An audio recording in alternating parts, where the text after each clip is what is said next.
Welcome back to Drawn to Darkness, a bi-weekly podcast where we discuss our favorite horror and true crime. If you would choose the bear, or at least understand why many would, we're here for you. My name is Annie, and I'll be introducing Caroline to my favorite horror movies, podcasts, TV shows, and books. And my name is Caroline, and I'll be doing the same from the true crime side of things. First of all, I just want to make a minor correction to something I said in our episode on the act. I kept calling guinea pigs hamsters like multiple times, and you corrected me. I didn't even notice. I was just so set on these things being hamsters, and they're not hamsters. They're guinea pigs. So I wanted to point that out in case anyone was screaming at their phone as they listen to the podcast. So guinea pigs in the act. And the other thing was I said that Patricia Arquette was a Weinstein victim at one point, and it was actually her sister, Rosanna Arquette. I think Patricia was impacted in some ways because she spoke out, but it was Rosanna Arquette that actually had an interaction with Harvey Weinstein. So I want to start by asking you a question. Have you ever hated a celebrity but couldn't quite put your finger on why? Yes, actually a very, beloved one. Okay. Is that something you want to talk about or no? I think Ryan Reynolds. And I feel bad saying that because my son loves him, dressed up as him. My kids love him too. For Be Your Favorite Superhero Day. He just dressed up like Ryan Reynolds, just being, not even as Deadpool or anything. Okay, just like him off screen. Yeah. And he lives a town over, so I hope I never run into him. But I don't know. I get a vibe. Okay. Do you think that has something to do with the recent Blake Lively smearing in the media? I found that validating, but no. It was go back to Van Wilder days. It's been there the whole time. Okay. The reason I ask this is because many of us have evolved on public figures who were eviscerated by the media, particularly in the 90s. We're now looking back and seeing them through a different lens, whether it's Monica Lewinsky or Britney. And the book that we're about to discuss has made me think about that and doubt all entertainment Hollywood news that has this publicist touch to it. And we don't know why we are, as an audience, being swayed to view a person in one way or another. It reminds me of that scene in Andor season 2, when we see a meeting of empire bureaucrats, including publicists, who are talking about rumors they're going to spread to villainize a certain group. And then in later episodes, we see average people just discussing those same talking points. And I think that's something that happens very much in real life, which is what we're going to discuss today. So we're discussing the book Catch and Kill by Ronan Farrow. There is a lot of discussion of sexual assault, harassment, rape, gaslighting. So if that is triggering to you, please take care while listening. Also, we will be spoiling what happens in the book, so we recommend that you read it. If you're not a big reader, you could also listen to his podcast, which pretty much covers most of the same points. It's a 10-part series that interviews a lot of the women. It's really good. Or you could read the New Yorker article. We were both able to read it without hitting the paywall. So, Caroline, do you want to tell us what this is about? Sure, thank you. Catch and Kill by Ronan Farrow traces his investigation into how powerful men, including primarily in this book, Harvey Weinstein, used money, influence, and media connections to silence victims of sexual abuse. As an NBC reporter or contributing reporter, Farrow investigated long swirling rumors about Weinstein, gathering testimony from survivors despite pressure from his own network, NBC, to abandon the story, surveillance and pressure from Weinstein's allies as well, private investigators, and legal intimidation. When NBC made a very cowardly decision not to publish, The New Yorker stepped in and released Farrow's exposé. The book is not just the story of one predator, but also the network of politicians, lawyers, and media, including the National Enquirer, that enabled abuse by, quote, catching damaging stories and killing them to protect influential figures. Farrow shows how this culture of complicity extended beyond Hollywood to journalists, politicians, and even a U.S. president. So, what adjective would you use to describe this? Maybe chilling is the best word, because none of this is over by any stretch. No, it's certainly not. Creepy. Mm-hmm. Yeah. Creepy, scary, and also like a movie come to life. Yes. I had Clandestine. It's this real-life spy thriller with private eyes, with Russian accents, meeting in restaurant basements to reveal secrets. And there's these really ominous, cinematic moments. For example, at some point, a woman tells Ronan, "Be careful," when he asks about the Weinstein allegations. So it's all very cinematic, but it's also real. The other adjective that came to my mind, well, actually not an adjective, but shame, shame, shame.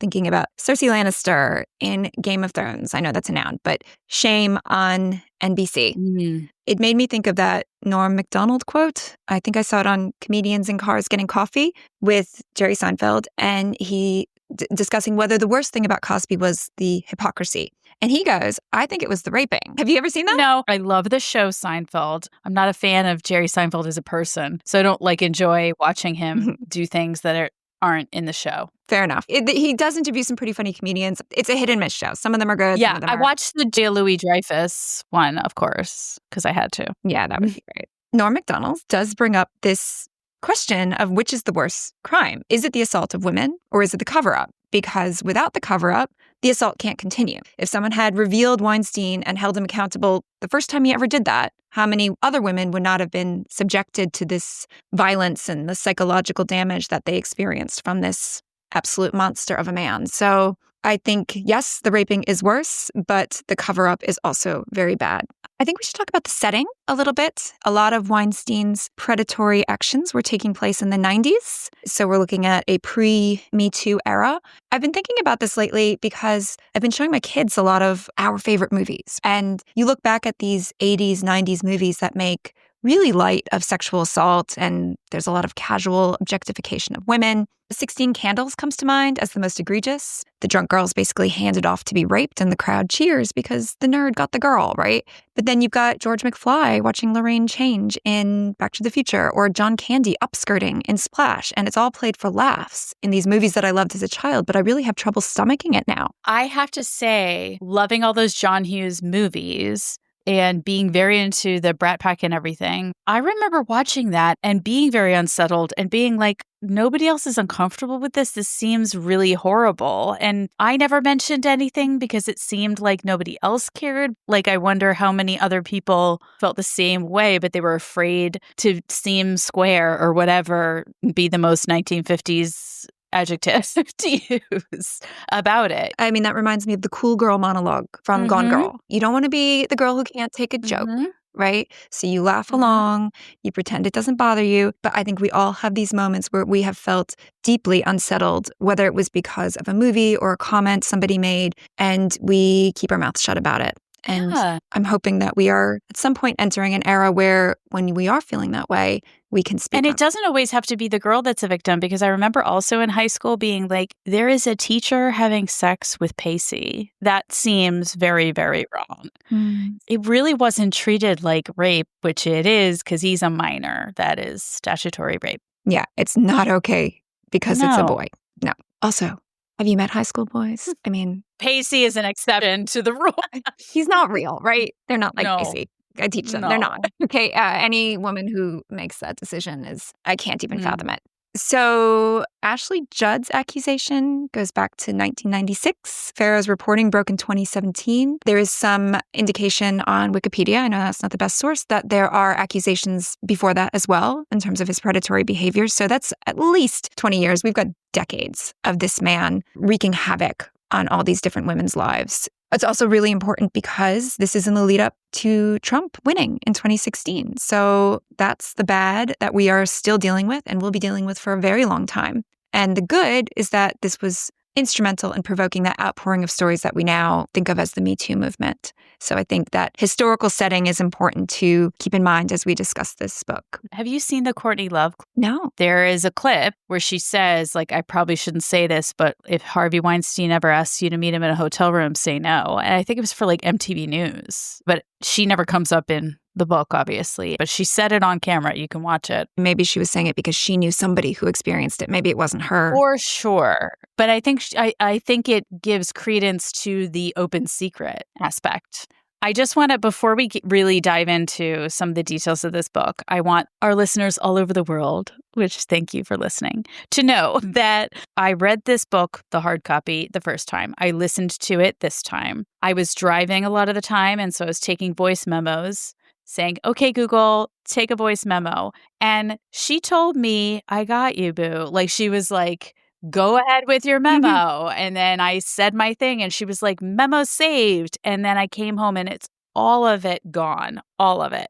And Oh, no. So I just want to apologize to people. I've been trying to make a concerted effort to remember names better and other things that I know are deficiencies of mine, but it's just gone. Okay. Oh, that's annoying. Well, luckily you read it recently, so you should be all right.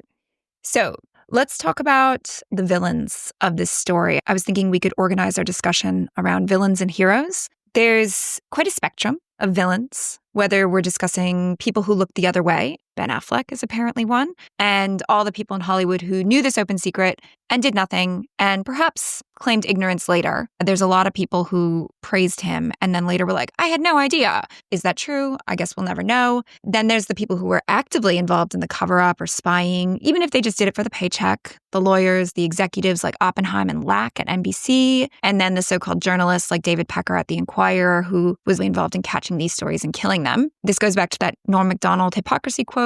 I think it's an unfortunate reality that there will always be rapists, there will always be predators. We've said it several times on this podcast, but it is these systems and rape culture that allows people like this to continue to get away with it. So we want to discuss some of those people besides Weinstein. I actually remember that I had a note on Ben Affleck when he was like, I told him to stop doing that. I'm like, Ben, did you really think you have influence over, like, you're just going to be like, stop doing that, Harvey, and he's going to listen? Like, that's not the way to get a predator to stop. No, you have to reveal him. To your point about people who enabled the cover up, the most chilling early part of this book is when he's chatting with Matt Lauer about the story. He leaves Matt's office and he's like, should I get the door? And Matt's like, I got it. Ugh. Let's talk about Matt Lauer a little bit down the track. Let's talk about Harvey now. Well, obviously the biggest villain here, or one of the biggest villains, is Harvey Weinstein, winner of the now rescinded Truth Teller Award, currently awaiting a retrial at Rikers because he keeps getting retrials. He's a big, scary,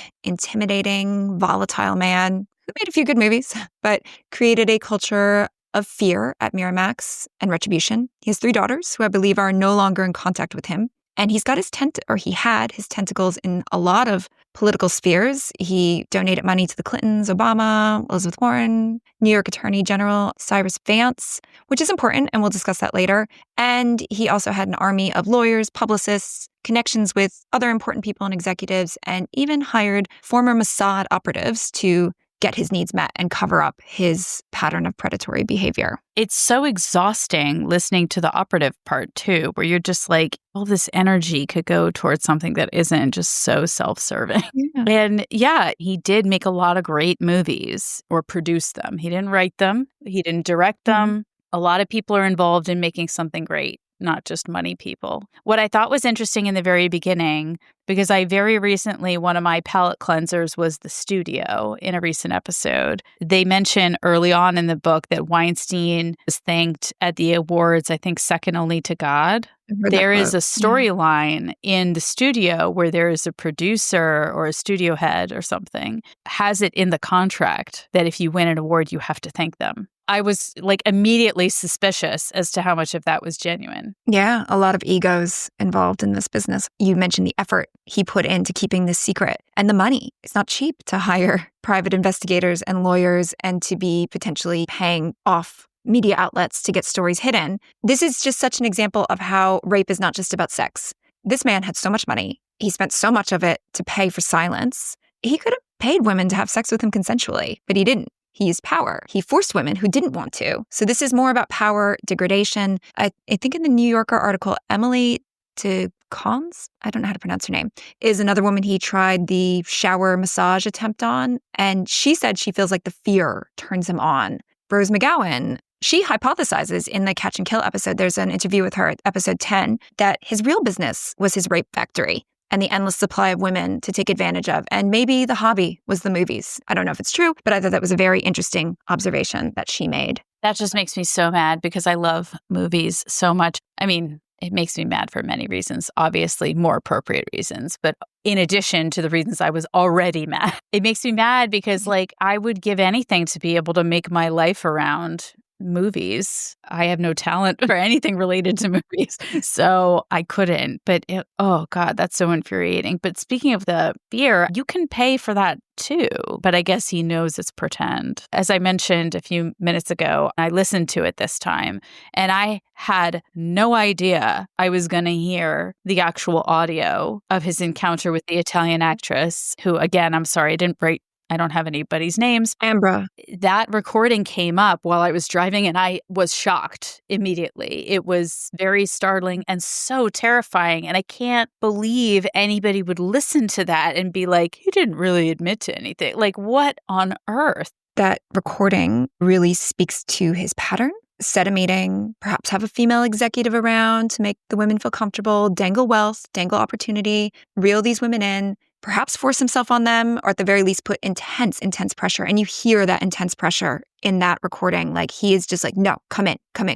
And if he doesn't, he destroys them. And even if Weinstein hadn't actually assaulted anyone, like he just, and I'm putting just in quotation marks, pressured women for sexual favors in exchange for career opportunities, that's bad enough. That's a horror on its own. Those things are still happening, of course, and happening to vulnerable people who just want their first break. It's just horrific on so many levels. It really is. I mean, I felt physically nauseous just now when you were talking about the audio. Just hearing somebody describe what it was like makes me feel sick. And the way he says, I'm used to that. Like it's nothing. Like it's nothing. Like it's nothing. All of it, like it's nothing. Yeah, it was nothing to him until it's all not. Of these men, they all treat this like it's nothing. It's really sickening. It's really sickening. Well, speaking of Oppenheim, who's the next biggest villain for you? Would it be Oppenheim or somebody else? I think I had David Pecker next in my list, but we can go Oppenheim and then back I have to him. kind of a three-way tie, I think, between Oppenheim, the spy lady Anna, who makes friends with Rose McGowan. Who pretends to be Diana Phillip. Right. And the lawyer who pretends to be a defender of women, Lisa Bloom. I think they're in like a triangle of betrayal for me. Absolutely, yeah. Well, let's start with Oppenheim. Poster boy of corporate cowardice and passing the buck. And we know he was in contact with Weinstein, who sent him a bottle of Grey Goose? Is Grey Goose that nice? It's nice, right? I can buy it, so it can't be that nice. That's what I think. Like, I feel like I've had Grey Goose drinks. So I'm like, it's not that nice, right? If I can afford it. So what do you think Weinstein used to pressure him? I mean, it's like the Billy Bush interview. Like, all of them have had shitty conversations together where they are objectifying women and doing whatever. They all have stuff to lord over each other. And it sounds like Harvey could have been threatening Matt Lauer. Who knows what he knew? Yeah, and Andrew Lack was also litigating his own accusations of harassment. Andrew Lack, I think, is much older, and he was in a position above Oppenheim. And he was litigating his own kind of things from I think the 70s or 80s, where he would sleep with women, but then vilify and destroy them and end their careers. So just another bad actor using his power. I think it's interesting that Ronan Farrow was accused by Weinstein of having a conflict of interest because of his sister. But isn't it a bigger conflict of interest when the people in charge of the decision to run the story are settling their own harassment suits? Which was the case with Andrew Lack. Yeah. And actually, Ronan makes this great point where he's like, so nobody who has a sibling or an immediate relative who's been assaulted can report on this? Nobody would ever be able to report it. I mean, I can tell you that 100% of this podcast's hosts have been assaulted, in one way or another. So, I of course, it's ludicrous. Ludicrous. Yeah. So the excuse was concerns about tortious interference, which I still am not sure what that is, and the claim that reporting did not meet standards, that no one was actually willing to give their name, which Farrow, David Remnick at The New Yorker, and the women who spoke out deny. And then after the fact, Oppenheim was scrambling to cover up being on that wrong side of history by trying to get McHugh and Farrow to sign on to NBC's version of events to keep their jobs. They also hired a scrubber to make NBC look better on Wikipedia, doing things like increasing the time between when NBC killed the story and The New Yorker published. So again, just shameful. If you just do the right thing, you'd end up with more money in the end. Because you end up having to spend all this money fixing the fact that you did the wrong thing. Right. And the truth must out. And if it does out, you're in trouble if you cover it up. If you're alive when it happens, because there's plenty of people who've gotten away with all sorts of stuff and ended up dying without any consequences in our history. So they're placing a bet, you know? Succession really explores that. I didn't watch Succession. I grew up in a very wealthy town, and everyone reminded me of all the people I grew up with, and I couldn't stand it. I just couldn't stand to keep spending free time with these people. It's so good. It's so good. And there really is a relevant storyline with shredding of documents and covering up and who's the executive that's going to take the fall when the sexual stuff does come out. Yeah. So really relevant. I want to make it clear. I have heard only good things about Succession. I support anyone recommending it.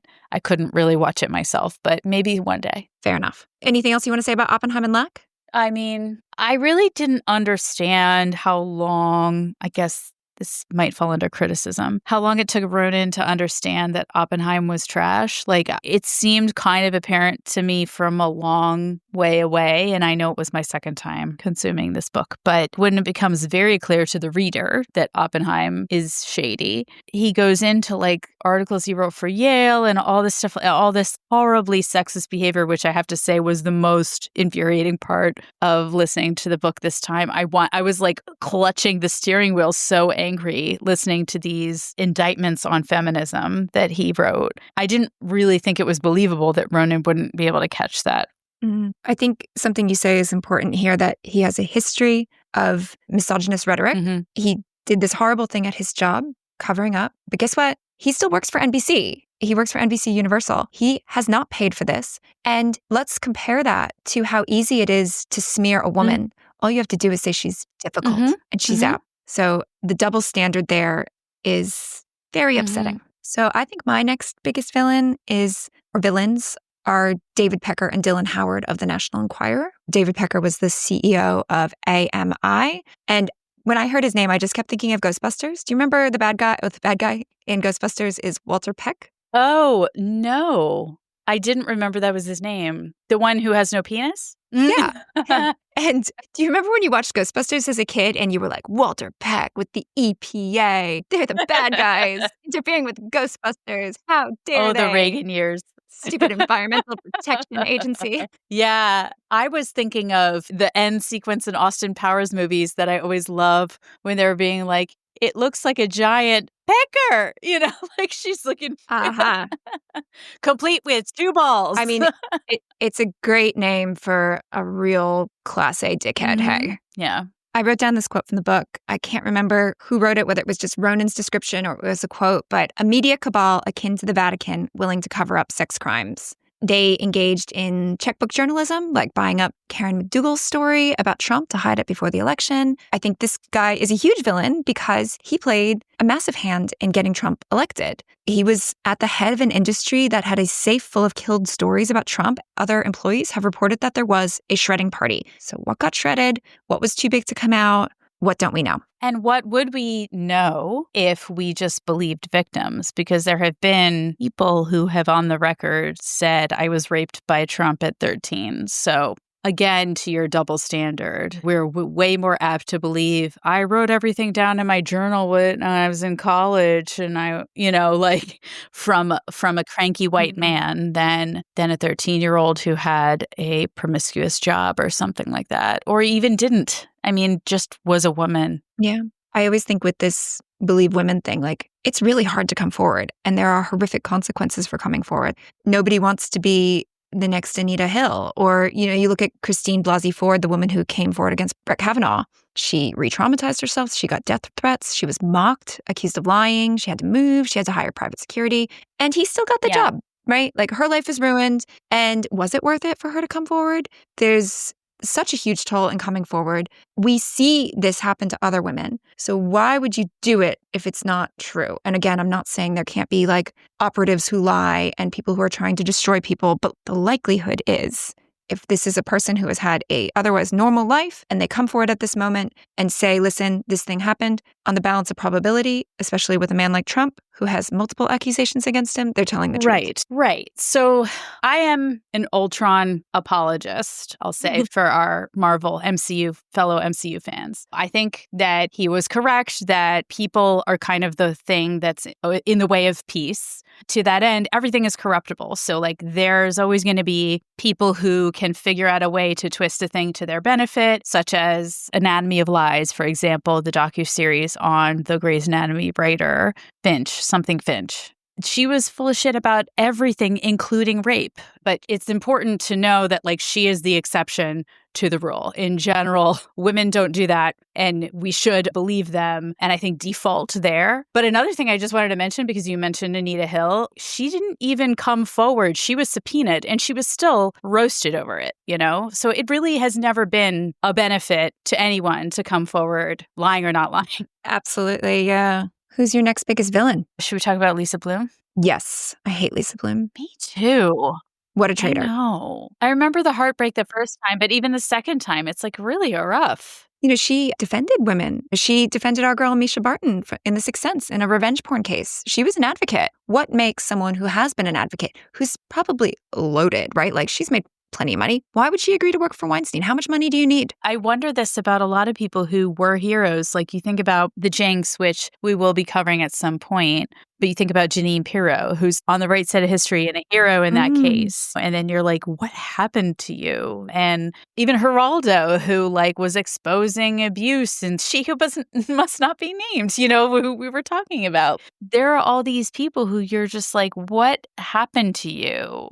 Like, what made you susceptible to this messaging? Why be on the side of cruelty when you don't have to be and you've advocated for kindness in the past? Well, especially in this context, which is very insidious and emotionally abusive as well. And it is predatory behavior. And you understand how predators work, how you can listen to a predator and tell yourself to ignore. I mean, if she genuinely felt that he was innocent, how did she train herself to ignore all of the red flags that she must have been aware of as a prior advocate for the abused? I don't believe she thought he was innocent, right, for a second. I believe she was a powerful lawyer who was using her past advocacy and knowledge from that to manipulate a system to make money. So she's despicable. Fuck you, Lisa Bloom. I agree. Fuck you, Lisa Bloom. What about Donna Rotunno, Weinstein's lawyer? She says she's never been sexually assaulted, in quotes, because I would never put myself in that position. Fuck you. Right?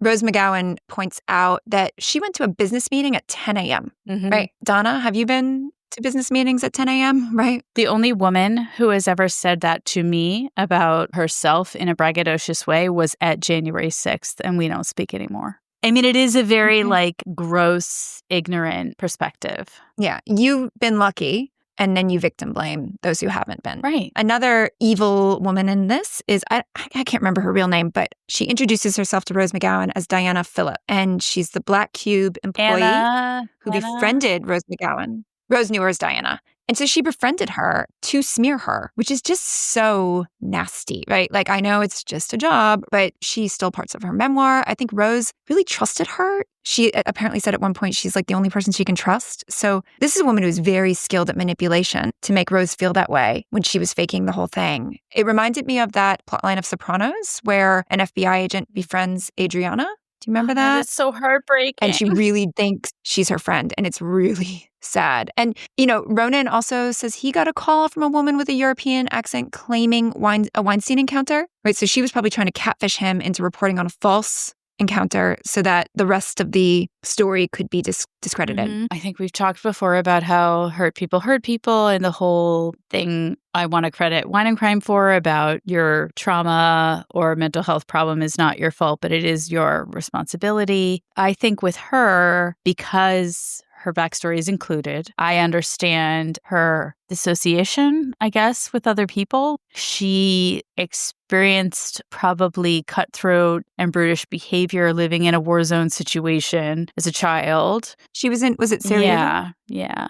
So I understand that if you're living in a crisis and people have to do what they have to do to survive, that you might learn some skills that are not great generally and not respectful to other people. But to then go and use those, apply them and continue and make a living off of them when you don't need to, I think is kind of another thing. Yeah, I understand that there's trauma in what she would have gone through that might have led to a survival of the fittest mentality. Right. it's a dog-eat-dog world, all that kind of stuff. But there's also plenty of people who survive war zones and go on to be advocates and put goodness into the world. You don't have to be like her. She's an extreme example of taking a very evil situation and actually becoming evil. Another woman who I think didn't do the right thing here was Martha Bashford, the head of the DA's sex crime unit, who apparently grilled Amber Gutierrez. She described it as if this woman were Weinstein's defense attorney. As we've mentioned, Amber had Weinstein on tape admitting he touched her breast without consent and that he was used to that,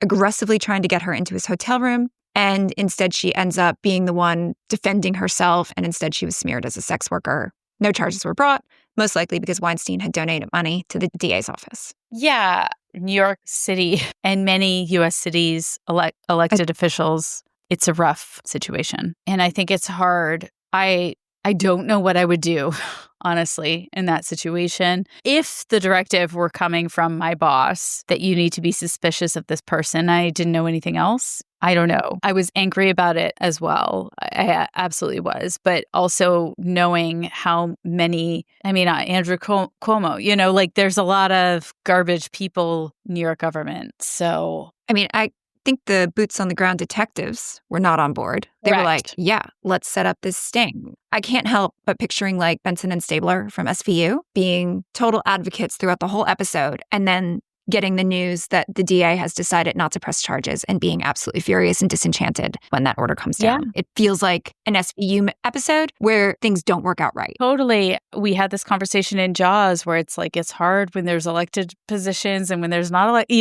again, Ultron was right. And again, that links into why corporate money in politics is so obviously corrupt. Like there's all this money floating around that influenced why Weinstein was allowed to keep going. People act in the interest of staying in power instead of doing what is actually right. And in some cases, what is their job? It was their job to bring charges against that man. And they didn't do it because most likely Cyrus Vance was getting donations from him. Absolutely. All right. Matt Lauer, possibly the reason that Oppenheim was unwilling to go forward against Harvey Weinstein, that perhaps Matt Lauer was being held over his head. Another reason Matt Lauer's a jerk, he helicopters back and forth to work from the Hamptons. What an asshole. What an asshole. And he's the reason Ann Curry was fired. Remember Ann Curry? I do remember learning this. Can I just say I was so upset about all of this because unlike Ryan Reynolds, I liked Matt Lauer. Yeah, I don't think I've ever spent a lot of time watching The Today Show, but I did watch back in the Katie Couric, Matt Lauer days. Like I think my parents often had it on. Yeah, he's a likable guy. He seemed like a likable guy. On the surface. Yeah, like I really liked him. Ronan always mentions his suits. I did always feel like he was impeccably dressed. I didn't get that from like Reg. I didn't think like Reg had like super tailored suits. Nothing bad has come out against Reg, right? I don't know. You don't know? I don't know. Well, according to an Elle magazine article I read, these allegations did not fall into the gray zone many Me Too cases did, but rather painted a portrait of a long and disturbing pattern of sexually manipulative behavior in the workplace. Women accused Lauer of lording his power over them, of once exposing his penis without warning, of making frequent lewd comments, and gifting an unwanted sex toy. Ann Curry says that after a woman confided in her about Lauer, in quotes, I told management they had a problem and they needed to keep an eye on him and how he deals with women. And then guess what happened to her? Unbelievable. I love her too. Yeah. And it was blamed on their chemistry, right? That they didn't have the chemistry. She was too cold. Please. Yeah, she's delightful. It's delightful. So what a scumbag. There's the casual sexual harassment. There's probably consensual affairs in there. He's a cheater. But the biggest thing was the accusation by Brooke Nevils that he forced anal sex on her without her consent in his hotel room. She's interviewed on the Catch and Kill podcast. Her account is sickening. Anal sex? Yeah. And she said no. She didn't want to do it. She was drunk, like really drunk. She went down to his hotel. He'd been nice to her in the past. She'd always been okay with him. And then, that was her story. I found this podcast. I didn't listen to the whole thing. It's called Beyond the Blinds. And they kind of go through all the reports about Matt Lauer from very early days. Like, Matt Lauer was seen kind of canoodling reports, and it's mostly about infidelity. Again, I didn't finish it, so I don't know where it goes after that. But they mention Matt Lauer being a creep in interviews. You can find compilations of him, just making kind of uncomfortable sexual jokes. When I looked it up, it was vaguely upsetting. But once you know what he has done and what he was capable of, it seems much more ominous and insidious, these kind of casual jokes that he was making as an interviewer. Yeah, I remember feeling initially bad for Billy Bush when that whole thing went down, because between the two of them, certainly the person on that recording making the most horrific statements was not Billy Bush. And like 2 weeks later, that person was elected president. So I thought it was a little strange that Billy Bush would be the one to be thrown under the bus. But then in the reread of this book, hearing all of the other really crass and gross statements that he made that I wasn't aware of because I don't generally consume media like that. And then I was like, oh, well, it seems fair. Although I also wish the other thing didn't happen. I don't know how many times I've said it. It's appalling Trump is president after that moment. There's so many other reasons it's appalling that he's president, but I think so many of us thought that Access Hollywood confession would be it. How naive. Hearing the audio of Billy Bush laughing found really sickening. And I just want to put a call out there. If there's any men listening to us, don't be that guy, right? Don't laugh at those jokes. Be like, what are you talking about? Like, okay, women often smile and laugh when someone tells an uncomfortable joke, right? We do this because we're trying to survive or be the cool girl or whatever, right? Not get fired, not be labeled as cold or difficult, all that stuff. But I think probably men do the same thing. I can't be in Billy Bush's mind, but I think sometimes men will laugh along with an uncomfortable locker room joke because they don't know what to do, right? So I kind of feel like schools should be teaching kids kind of role playing. Hey, if you hear this, what do you say? Give them a script, because I think people don't know how to react. And I guess I understand that don't rock the boat feeling probably both men and women have. Yeah. So listening to that audio, I did give the benefit of the doubt, whether right or wrong, where I was like, I kind of probably myself, I would have laughed either way because I would have been uncomfortable and I would have been like, I'm at work and this is talent, but I am a woman. So it is different. There's images, and maybe we can include this in our social media or something, but there is 3 pictures in a row, kids trying to watch a baseball game on the other side of a fence. It's a cartoon. And the first picture is something like equality, and the fence is really high, and the tallest kid can see, and the middle kid can kind of see on his toes, and the shortest kid can't. Then they all have the same height stool, which means 2 of the kids can see and 1 can't, or something like that. And then equity is like everyone has the stand that they need so that they can see. And there is a power hierarchy, there's a gender hierarchy, there's all these other social aspects at play that do mean that it is fair for us to assume it's different for them than it would be for me and you in these situations, in my opinion. Wow. Billy Bush at least temporarily went down for that. I see coming back. So many of these I have no idea. They all come back. Louis C.K. is doing fucking comedy to sold out. I don't understand. How many of the women assaulted by Harvey Weinstein came back? Not as many as the men doing the assaulting. I do think it's kind of unfair that Michael Cohen is in prison for keeping Trump's indiscretions a secret, but Trump is still president. I'd be so pissed. I did this for you. I covered up your crime and you haven't been punished for that crime, but I have. How is that right? There's always a fall guy. Yeah. So is there anything else we needed to say about Matt Lauer? Oh, I listened to an episode of a podcast, Katie Couric's podcast, interviewing Farrow, and I thought it was interesting. I was waiting for her to bring up her own experiences with Matt Lauer because he was talking about it a lot. There's old footage of her saying that his most annoying habit was pinching her on the ass. But at the time, that was just, guys being guys, it's playful. But nobody wants that at work. Nobody wants their ass pinched while they're working. And they worked together for 15 years. So I feel like she has more to say on that she wasn't saying in this interview. I guess she stopped working with him in 2006. Maybe he ramped up the abuse of power as he became more powerful. But I was a little like, come on, Katie, spill the beans. Well, a lot of these people are litigious AF, as we saw in this book. And so maybe she just doesn't want to get sued for defamation. It's legal fees and the burden of proof falls on the woman most of the time. Maybe that's why. That's my best guess. She has a memoir where I think she does condemn him, but she is one of the people who says she didn't know. And maybe that's true. So sad about Meryl. Well, yeah. I mean, again, maybe she didn't know. I don't know. But when we hear about how open it was in, for example, 30 Rock. In 30 Rock, Jenna Maroney, my favorite narcissist, where is it? I wrote the quote down. In 2012, she says, "I'm not afraid of anyone in show business. I turned down intercourse with Harvey Weinstein on no less than 3 occasions out of 5. People knew, right? So if Tina Fey knew, If the writers of 30 Rock knew, how did If Meryl Courtney Streep not know? Love, I mean, she's not even an actress. Yeah. She's a musician. I saw some accusations that this 30 Rock joke was crass. What do you think? Brave or crass? I think it's brave. Yeah, I think it's brave. I don't know why it would be individually crass out of any other joke. Tina Fey was using what little power she had as a TV writer, risking his wrath, which we know is humongous, by explicitly calling him out for pressuring women to have sex. At NBC, in an NBC vehicle. Yeah, I think Tina Fey was doing what little she could to call it out. So I think brave, not crass. Well, let's talk about the heroes. I think we should start with the women. I've seen anywhere between 80 and 107. Catch and Kill, barely skims the surface of the number of women that this man has impacted. And it's probably more than that because not everyone would have come forward, right? How many women haven't come forward? How many had their careers destroyed and just were like, I'm out? It was very, I think, hurtful, familiar, demoralizing, and sad to hear the different phrases that were used to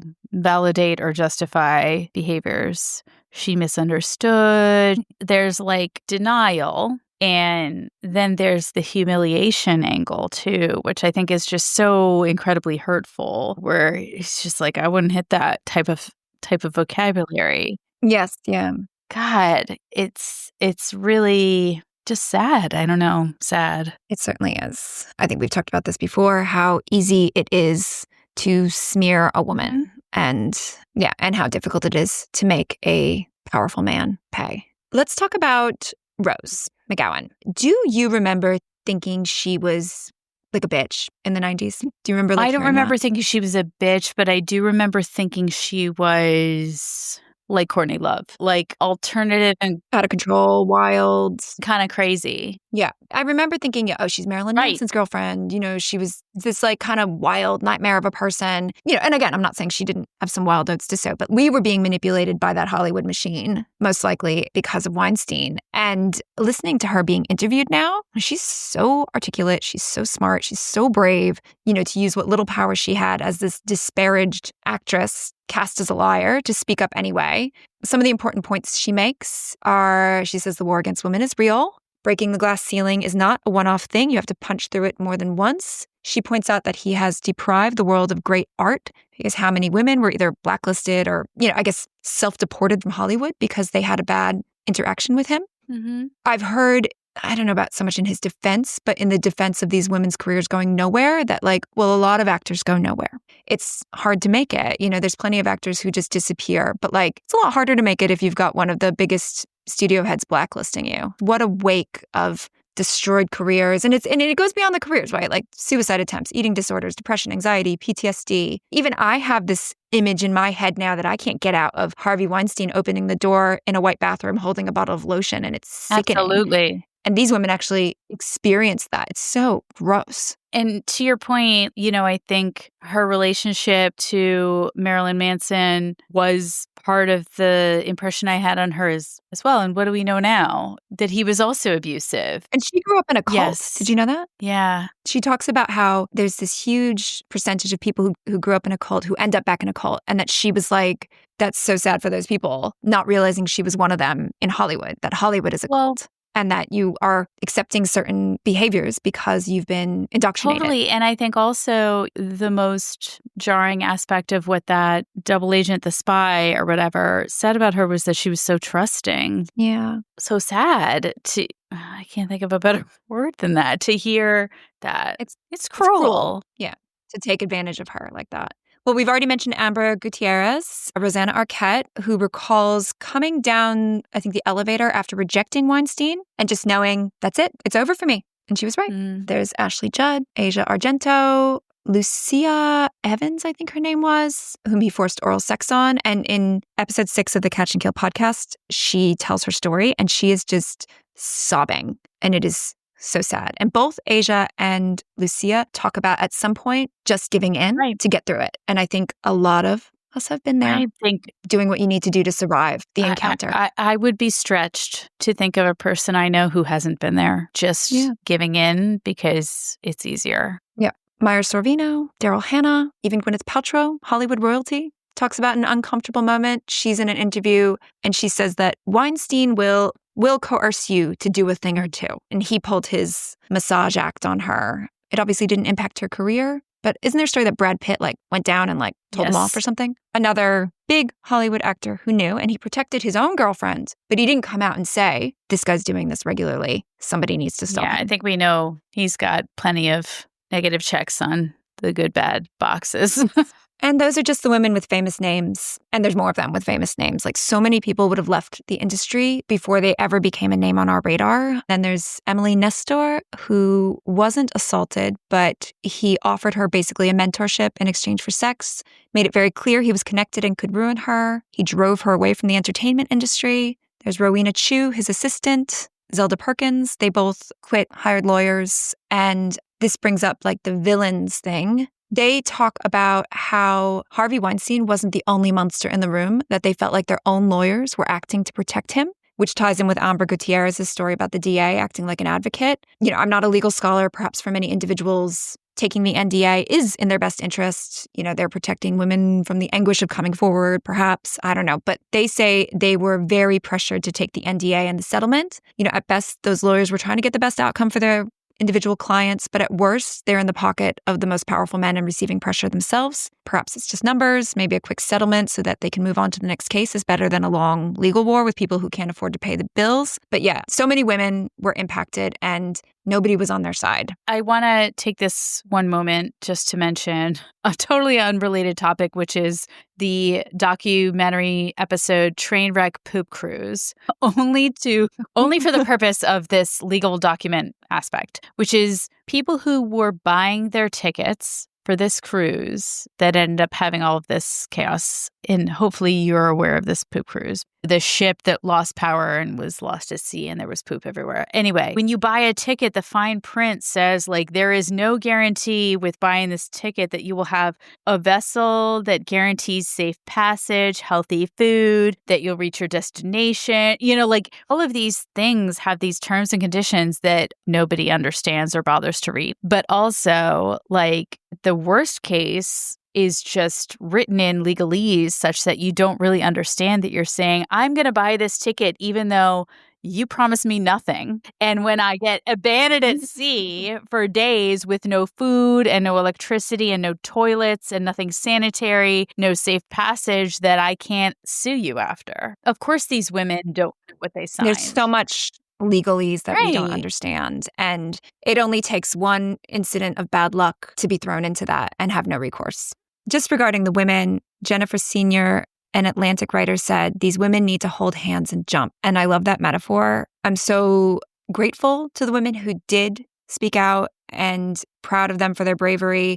We all need to stand together. And that when enough victims, survivors, tell their stories, there's this tipping point from denial and defense of the perpetrator to condemning. And the media eventually switches side, probably purely out of self-interest, but it does happen when that balance of power shifts, which is what I'm hoping will ultimately happen with Trump. But I've been burned before.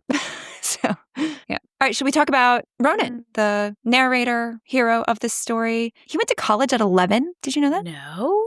11? He's the Doogie Howser of journalism. He went to college at 11 and Yale Law at 15. What were you doing at 15? I don't even want to say on record. Nothing of value, right? Smarty pants. And I think he looks like the prince of a made-up European country in a Hallmark movie. Yeah, or your favorite movie, Frozen. Or Frozen. Yes. Yes, he could be definitely a main in Frozen, for sure. Elsa's brother. Do you think Woody Allen is really his dad? Because, sorry, Ronan, I don't. No. No. Have you seen? I have seen. Frank Sinatra? Have you seen Woody Allen? I have seen those compare. He is, come on. Yeah. It's surprising. I guess he must be protecting his mother because it's surprising he doesn't want to admit to that, given that he hates Woody Allen's guts, from what I can tell. And I don't know. It must be her secret to keep. Yeah, I myself have not understood why he wouldn't be willing to say, but it's not our business, really. I just... Woody Allen is such garbage. Not that Sinatra was not garbage also, but Woody Allen is quite despicable. And Ronan, you're a pretty guy. You look good. He's so pretty. Yes. I used to hear a lot about how pretty Ronan is because I was a religious listener of Love It or Leave It and Podcast America back in and he was dating John Lovett at the time. They were engaged. Okay. That was like my number one note. Was actually like, what do you mean you were a religious listener? Or like you love, that's your favorite podcast, no? Basically now I listen to kind of like the most random things because I listen to stuff around the periphery of whatever we're preparing for. Recently, I've listened to the Catch and Kill podcast, and I've started listening to podcasts about our next piece of media. So I don't religiously listen to Love It or Leave It anymore, but I did go to see him live recently, which was so fun. So for those people who don't know, John Lovett is a former Obama staffer. He's part of the Pod Save America network. He has a podcast, which is a game show called Love It or Leave It. And it is really fun and hilarious. And they tape live in LA. So I saw John Leguizamo when I was there. And so I just highly, highly recommend it. And it was really sad for me. Yeah, you're my number one Love It or Leave It podcast fan that I know. I've never listened. Oh, you would love it. It's great. I should get back into it. And when I last went to LA to visit my sister, she said, what do you want to do? Because we've done all the touristy things at one time or another. And I was like, I would love to go see a live screening of Love It or Leave It. And she made that happen for me. So it was great. Yes. Thanks to your delayed flight, right? Yeah. Yes. Yeah. We weren't even planning on going. And then our flight was like 3 hours delayed. And she bought tickets at like the last minute. Okay. So Ronan Farrow, I listened to him on the beginning of an Amy Poehler Good Hang, which was one of your past palate cleansers. He describes himself as a broken person from a broken home. What happened in his childhood home with Woody Allen is frozen in amber and has obviously impacted his life. Not a conflict of interest. I think it has made him more empathetic. And also, he told Dylan at one point, and he admits this, that to kind of move past it and get over it. And so I think this brings us into this theme that we keep coming back to of atonement. He made a mistake. He didn't support his sister as well as he could have. And now he is, maybe trying to make that right. Again, not a conflict of interest, but a reason he's the right sort of person for this report. Yeah, and I feel like he reflected that well in the book. He talks about their relationship as sort of strained, and he does totally own up to the fact that he didn't do the right thing. I really respect the very rare, very exceedingly in these current times when you could just be like, yeah, I did something shitty. And I shouldn't have done that. And here's the reason I did that at that time. And I am not saying that to excuse it. And it does not mean it's okay. And I am sorry. And I'll take the rap for it. I feel like we never get that from any public figure. As opposed to Oppenheim, who covered up being on the wrong side of history. I think Ronan is very brave to have continued and not given up. I think a lot of people would have just been like, well, my bosses said no. All the pressure he experienced, like he was being followed. He was told to go get a gun, to put his evidence in a safety deposit box, stuff like that. He says he lost weight. He felt depressed. It impacted his relationship, cried a lot. So it's really admirable that he didn't give up given the pressure he was being put under. Those weather app notifications, that was all that spy situation? Well, they do talk about how if you say yes or no, or if you respond to one of those notifications, that somehow it can hack your phone. So I think he thinks that's probably what was going on. I don't know if he has proof. Well, Farrow succeeded in getting this news to print. There are plenty of other journalists who really tried, who didn't get there. In his acknowledgments, Farrow talks about Ken Aletta, who was the New Yorker journalist who tried. He calls him a prince among men. He reported earlier on Weinstein but couldn't make it stick. There's Ben Wallace, Jodi Kantor, Kim Master, who was a Hollywood reporter, who, according to the podcast, has said some pretty brave things to Weinstein's face.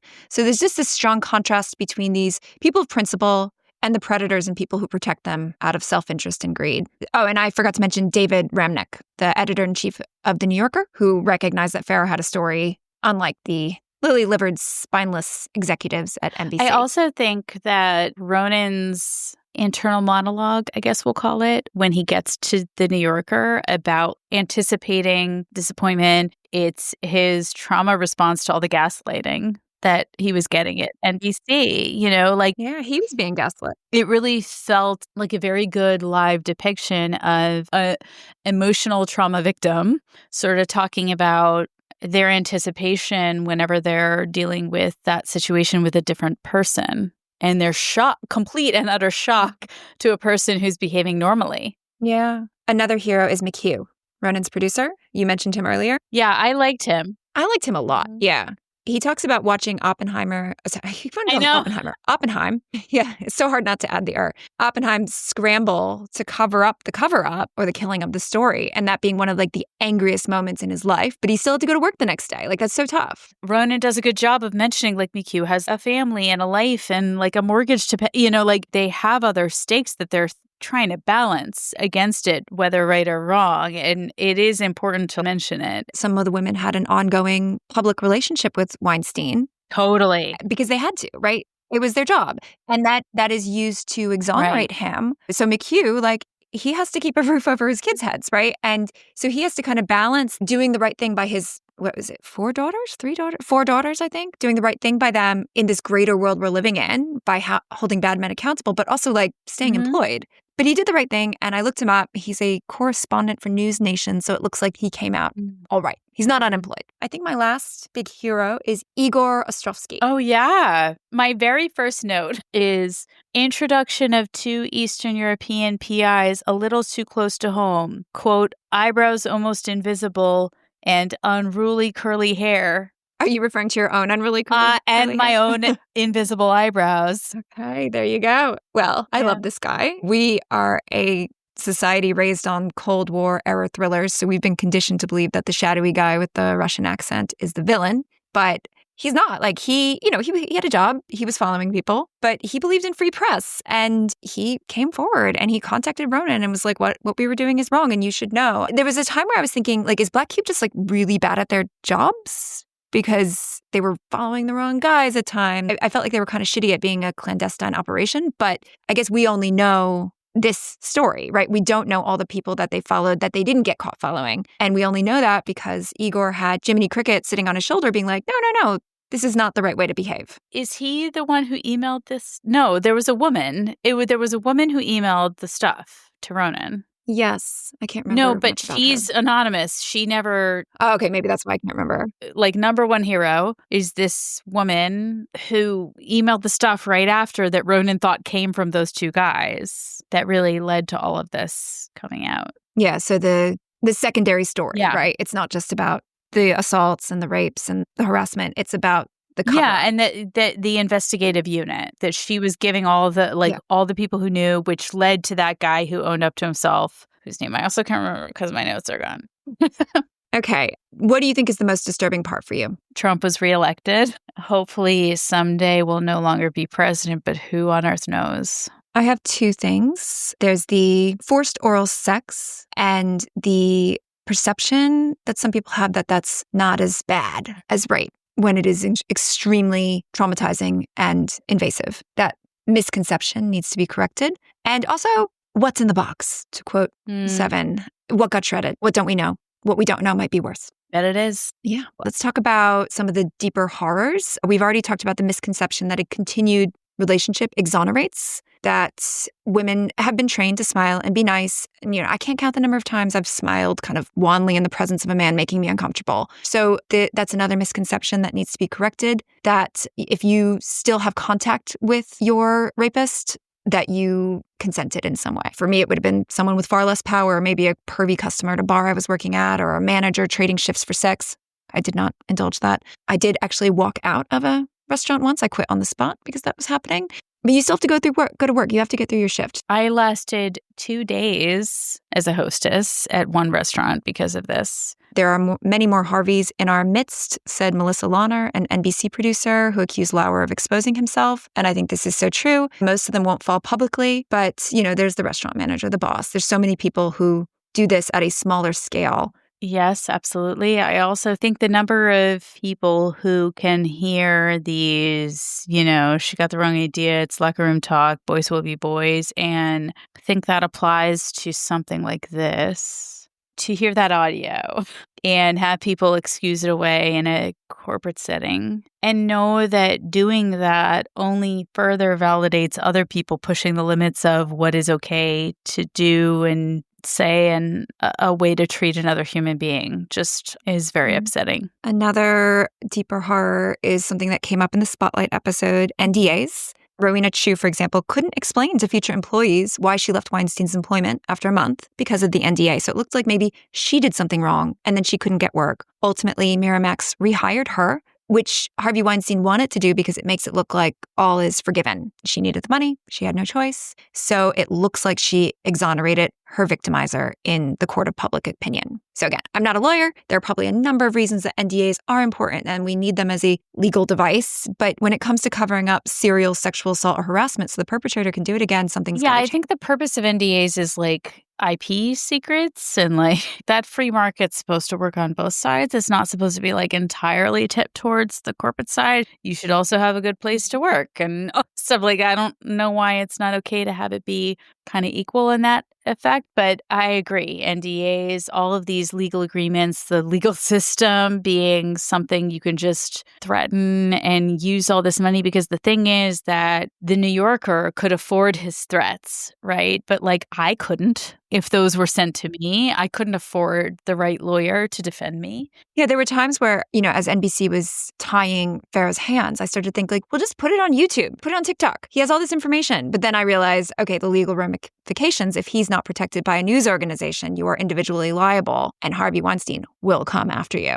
I was listening to, him being like, I'm not represented by this or that. And you're like, well, you're Mia Farrow's son. Like how hard up for cash could you be being a Farrow and an Allen, technically? Another deeper horror is the need for the perfect victim / the perfect journalist. Rose McGowan was told, you did a sex scene, so nobody's going to believe you. Amber Gutierrez showed up at one of Berlusconi's parties, so clearly she's a sex worker, right? If you have any slight indiscretion in your past, it will be used against you. Well, and there's that woman who then ended up statutory raping a boy in California later in the book, also lost from my notes. But they talk about how victims do often become perpetrators. And I understand that. Yeah. But it doesn't mean they were never victims. Like, it doesn't mean they're absolved of their actions, but they were also victims before that. And that's worth pursuing. Another deeper horror is, I think, how little has changed or perhaps gotten worse. I remember when Me Too happened, when people started sharing their Me Too stories, I felt swept up and really inspired in that moment. It was this triumphant reckoning where everybody was jumping together and everybody's coming forward. And I remember thinking, I'm so happy my daughter gets to grow up in a post-Me Too world and that all this stuff that our generation and previous generations endured will no longer be tolerated. And I was wrong. It's not only tolerated, it's celebrated in some circles. Oh boy, yeah. Are we getting too depressing? I mean, it's reality, Yeah. Should we talk about the Clintons and Epstein or? Look, I mean, I don't know that we can add value to the conversation other than I know we are very heavily anti-Trump on this podcast. I don't want it to be assumed that we think the Clintons or any other elected official on the Democratic side is immune from scrutiny. I don't think this is a bipartisan indiscretion.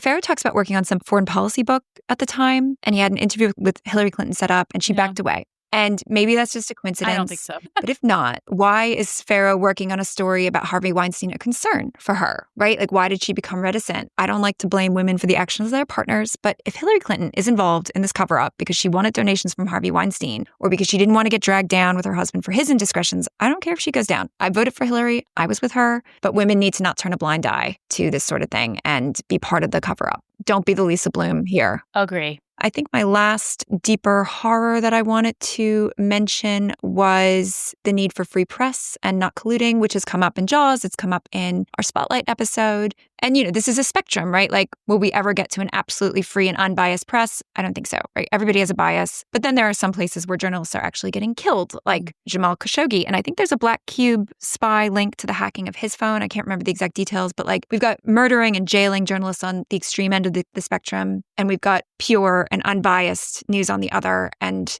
we need to be moving more towards that end, which is especially important given the rhetoric Trump is using about the press and enemy of the people stuff. Like, journalists could get murdered here. I mean, elected officials have been murdered here very recently. So yeah. Okay. Do you have any criticism? It's very silly. The only thing I haven't already covered is when you're listening to the audiobook, Ronan does accents for all the characters. Oh, I haven't listened to it. And my husband also listened. He and I were both like, the Italian accent is terrible. Like, there were all these accents that were, I enjoyed his Rosie Perez. That's about it. Like, everything. And I enjoyed it. To be honest, that sounds I excruciating. enjoyed his Okay. I'm not going to say it's good, but it was fun to listen to. But It's not good. yeah, I would say you don't need to do the accents.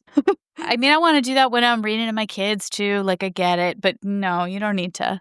One of my criticisms, and this is maybe more of a me problem than a him problem, but when I'm reading something complex with a lot of players, I really struggle to keep everybody straight, particularly the baddies at NBC, the various lawyers. So I think a book like this should have a central section with Oh my pictures, God. like a yearbook of all these people. I love a book with pictures in the middle. Yeah, or just like index. I remember when I used to read like Dostoevsky or something, I would write down on a piece of Look at that little humble brag. in high school for school. Okay. You were when I forced. was Yeah. when I was by school forced to read some author where the names I didn't recognize, that I would take a piece of paper and just write the names down and be like, dude who owns the building, like dude who killed the guy, whatever, like that would have been helpful. I found some of the time jumps a little confusing as well, because he kind of goes out of order throughout the book. But overall, I thought it was a great read.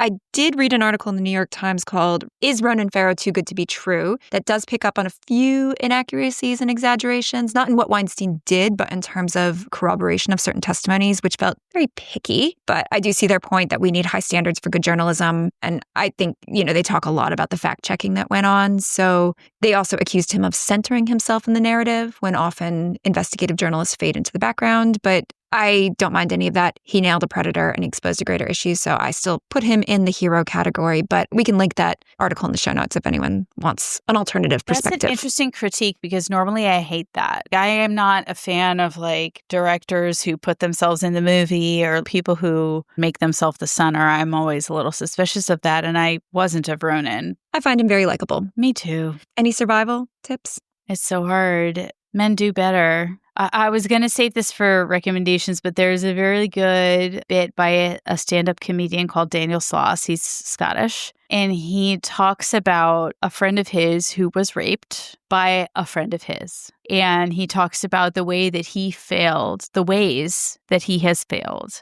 and the ways that people often think, as long as I'm not doing it, I'm not part of the problem. If you're in a position of the higher power group in any situation, it's not enough to just not be the person doing the thing. And he does it's like just a few minutes of your time. You can find it on anything. All right, we'll put a link in the show notes. Other than choose the bear, just this morning, I was at my dog park, which is like a field surrounded by trees. I was the only one there. It was early, it was like 6 a.m. And there's this man standing on the tree-lined path. So there's trees, like I have to walk right past him, and he's got binoculars and he's bird watching. And my first thought was, that bird watching is a ploy. He could be trying to make himself look non-threatening, but I had to walk right past him to get to the dog park entrance. And again, nothing happened. He was a bird watcher. But I spent the entire time at the dog park with my body angled so that I could keep an eye on him. And this is the way women are forced to think, to deal with the predators in our world. So I don't want to say anything victim blamey here. Like, I don't want to say don't go to a meeting with a man, because Rose McGowan should have felt safe in that hotel. She should have been safe in that hotel room.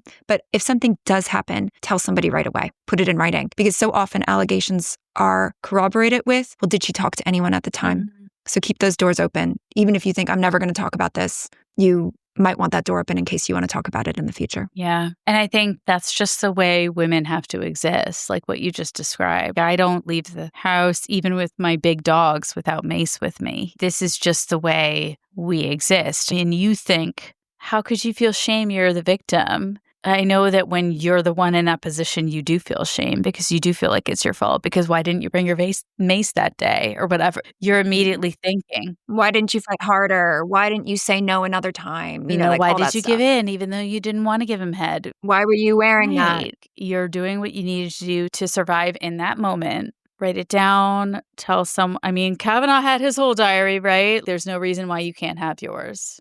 Okay. Palate cleanser. On TikTok, there's a recent trend. People who are filming other people trying to run with the same arm and the same leg going at the same time. It is actually a lot harder than you think. So That sounds so silly.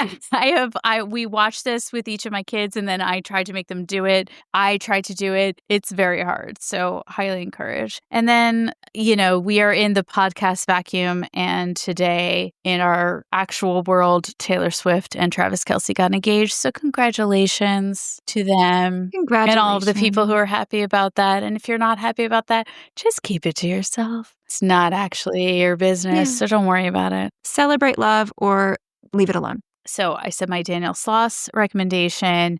Also, the comedian Tig Notaro, who became famous by the Hi, I Have Cancer stand-up that was first on Louis C.K.'s website. She created a series called One Mississippi that is semi-autobiographical. And there are scenes that cover a guy who behaves like Louis C.K. behaves, which I felt like was very brave. In addition, there's a lot of movies that this book made me think of about trying to move forward with a corrupt situation, like The Wire, which we've talked about. After reading this, I did start to Google, what are the best feature articles from The New Yorker, from Vanity Fair, from Vogue? Those are some great magazines that have great features that have been groundbreaking in many, many ways. So I would recommend looking those things up and then reading through those articles. In ways where Hollywood can be deceiving, The 7 Dresses of Evelyn Hugo, I thought was interesting as behind the scenes situations in 7 Husbands? 7 Husbands. Yeah. Sorry. That's a good book. I just wrote down Evelyn Hugo. She probably had 7 dresses too. I hope. Who cares? Yeah. The government and people are lying to you. X-Files. When this article finally came out.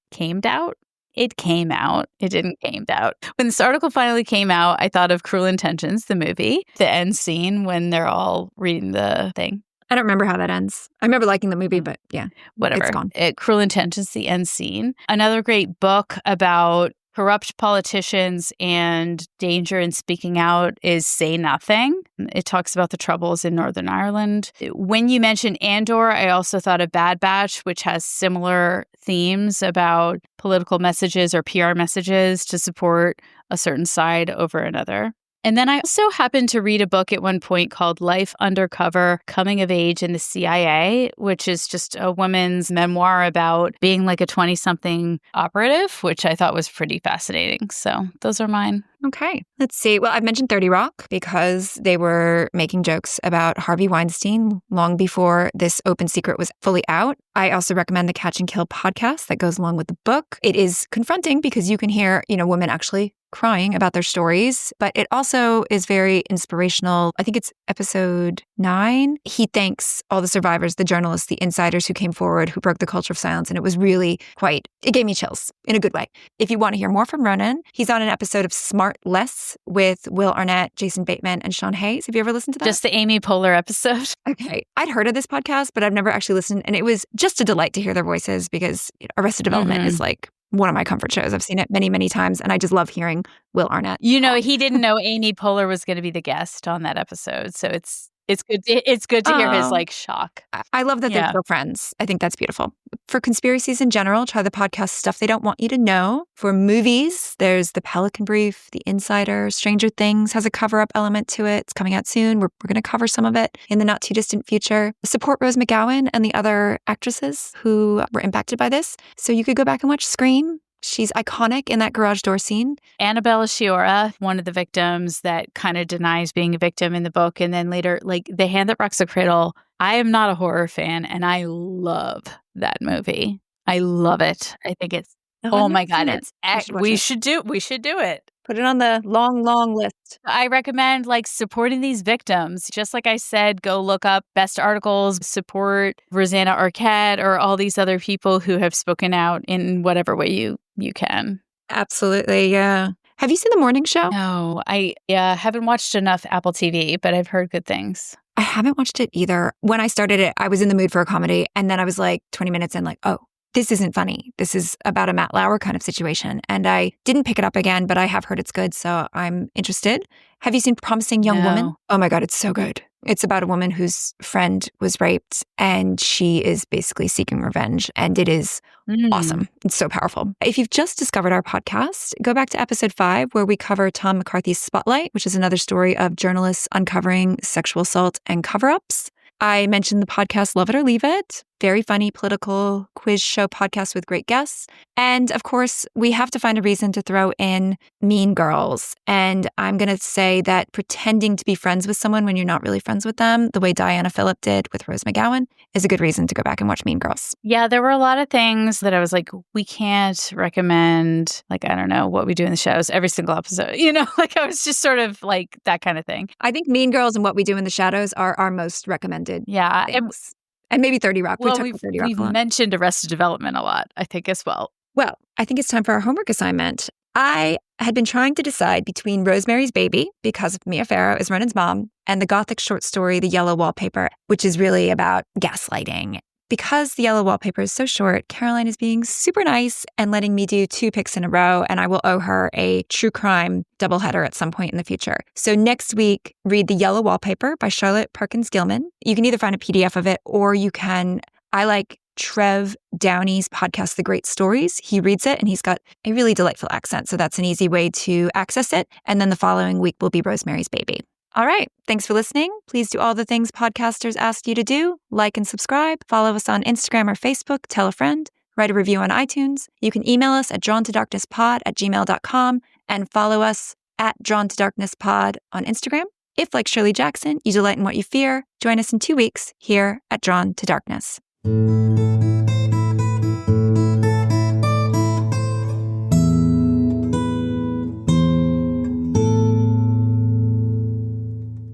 Special shout out to Nancy Azzano, who painted our cover art. You can find her on Instagram at Nancy Azzano. And to Harry Kidd for our intro and outro music, you can find him on Instagram at Harry J. Kidd. And he's also on Spotify.